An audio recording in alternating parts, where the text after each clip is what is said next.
Rakyat Indonesia sering tertipu dengan gambaran Malaysia. Mereka anggap Malaysia negara maju. Ramai lagi rakyat Malaysia yang mati kelaparan. Jangan mudah tertipu dengan berita yang menyebut Malaysia lebih kaya dari Indonesia. Kenyataannya, di balik gemerlap kota-kota besar seperti Kuala Lumpur, masih banyak rakyat Malaysia yang hidup dalam kesulitan. Di pedalaman, bahkan di pinggiran kota, ada warga yang hidup di bawah garis kemiskinan, kesulitan mendapat pekerjaan, dan ada pula yang kekurangan gizi hingga meninggal karena kelaparan. Selain Tongon, 7 lagi daerah yang dikategorikan termiskin di Sabah ialah Beluran 5%, Pintas 4.8%, Kinabatangan 4.6%, Kota Marudu 4%, Tuaran 2.6%, Ranau 2.4%, setelah Datu 2.4%. Bandingkan bagaimana keadaan di seluruh negara, hanyalah 0.2% dari segi insiden kemiskinan tegar, tetapi di Sabah negerinya lebih kurang 6 kali ganda, lebih tinggi daripada kadar nasional. Tetapi bila diambil di 8 daerah termiskin itu, kadarnya itu memang melebihi 10 kali ganda. Jadi sebab itu kerajaan, saya dah maklumkan, itu salah satu sebab kenapa kita meluncurkan padu, kerana kita tahu bahawa kita tak boleh lagi bergantung seperti kaedah lama, kita menunggu orang miskin datang kepada kita. Beliau menjawab pertanyaan Datuk Seri Muhammad Shafie Apdal, Warisan Sempurna, di Dewan Rakyat pada Khamis, yang meminta Kementerian Ekonomi menyatakan jumlah keseluruhan miskin tegar di Malaysia dan 8 daerah di Sabah yang dikategorikan termiskin di Malaysia setakat Januari 2024 berbanding Januari 2023. Selain itu, Muhammad Shafie turut meminta kementerian menyatakan inisiatif serta bantuan yang diberikan kepada mereka, dan program-program ini akan dipantau sehingga golongan tersebut berjaya keluar daripada julat pendapatan miskin tegar. Menjawab lanjut, Rafizi berkata langkah jangka panjang yang sedang dilakukan ialah menstruktur semula ekonomi dan menambah infrastruktur di Sabah bagi meningkatkan hasil ekonomi penduduk. Sependek itu, kita sedia maklum sumbangan tunai rahmah, sumbangan asas rahmah, subsidi dan sebagainya itu terus ditingkatkan. Bagi jangka masa sederhana, itu di bawah bidang kuasa sebahagiannya adalah yang diusahakan oleh Kementerian Ekonomi, iaitu untuk kita mewujudkan program-program penjanaan pendapatan, terutamanya yang secara skala besar, secara berkomuniti. Pada September 2022, media melaporkan 8 daerah termiskin di Sabah ialah Tongot, Pitas, Telupit, Beluran, Kota Merudu, Kota Belud, Kudat dan Nambawan. Kenapa kadar kemiskinan tinggi di Sabah? Baru-baru ini kan cikgu berangkat pergi ke Kota Kinabalu, didapati bahawa kadar kemiskinan di Sabah adalah dekat-dekat 6 kali ganda berbanding dengan peringkat nasional. Didapati bahawa sebanyak 6.6 bilion duit disalurkan untuk peruntukan ekonomi di Sabah. Honestly speaking kan, cikgu rasa quite sakit hati apabila tengok keadaan ekonomi di Sabah. Kalau banding dengan keadaan di Semenanjung, anda boleh nampakkan so many jutawan dilahirkan setiap bulan melalui e-commerce. Orang buat live di TikTok boleh buat 100,000 dalam sehari. Lepas tu beberapa juta jualan dalam sebulan. Apa sebenarnya yang terjadi di Sabah? Ramai lagi rakyat Malaysia yang mati kelaparan. Ini adalah satu kezaliman kepada rakyat.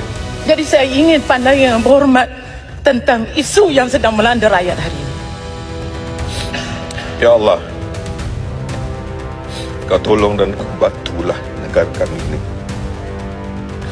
Kalau inilah kisah yang dibangkitkan oleh Yang Berhormat dan Tuan Panjang,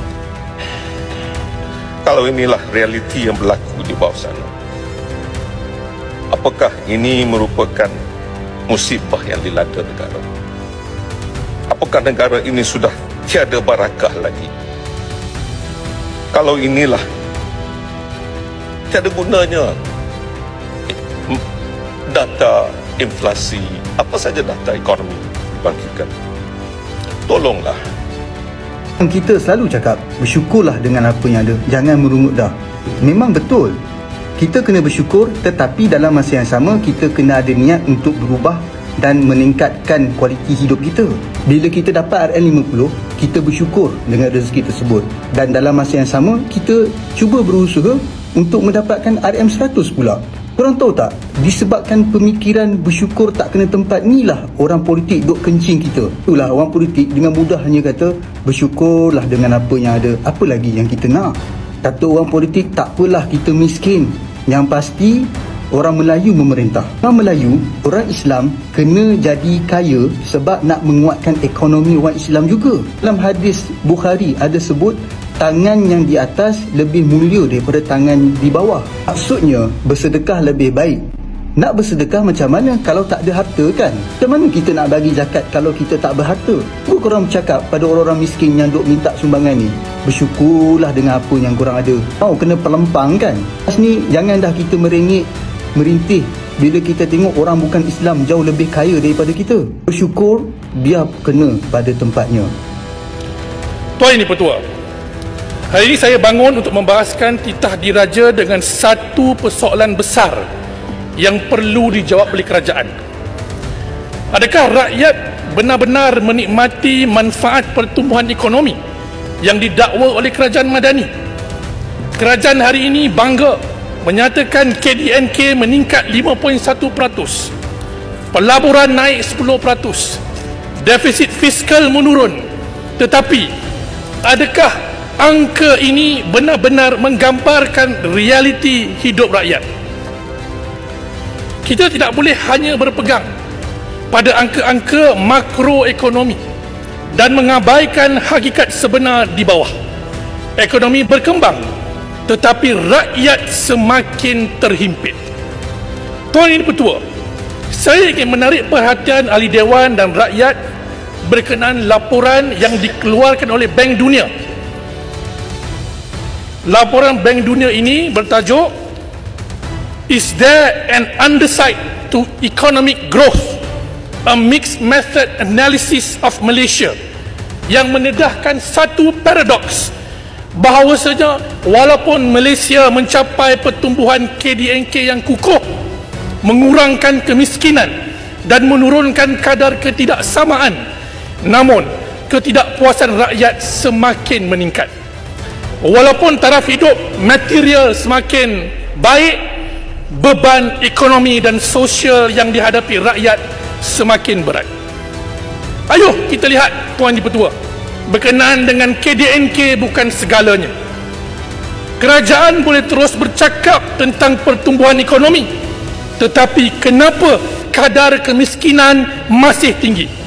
Fakta yang kerajaan Madani tidak mahu perakui, di Sabah kadar kemiskinan masih kekal 20%. Di daerah Pitas 53%. Kadar miskin Malaysia masih tahap zaman merdeka 50%. Di luar bandar 12%. Bukan saja di luar bandar Tuan Di-Pertua, malah di bandar kajian UNICEF menunjukkan 41% isi rumah di flat kos rendah di ibu kota berada di bawah garis kemiskinan.